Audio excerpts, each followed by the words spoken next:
Okay, so we just needed one additional example from the video that you watched on YouTube for 6.1. So this is when there's square roots in the problem.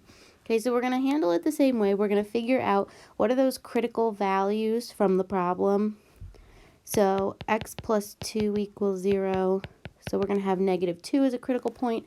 And if you remember from square roots, the domain has to be greater than or equal to 0. So we're going to take x plus 5, set it greater than or equal to 0. So we have x greater than or equal to -5 as a critical value as well. So when we create our number line, we're using -5 and -2. Now, as you saw in the video, both of these are going to have an open circle because we're strictly less than 0. Okay, but this requirement over here from the square root says that everything has to be greater than -5, which means this interval all the way to the left does not exist. It is not part of our sign chart. Therefore, we're not even going to test the interval because you're going to get an imaginary answer if you tried to plug that in. You would not get a plus or minus. Okay, instead we're just going to use these two intervals, this one in the middle and this guy off to the right. So that's positive infinity.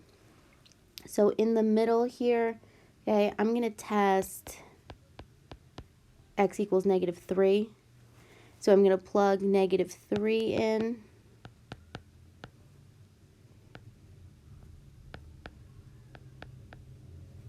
So I get -1 times the square root of 2. So this is a negative times a positive.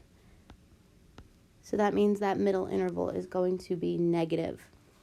Okay, and then this guy off to the right, I'm going to use x equals 0. So again, plug that in.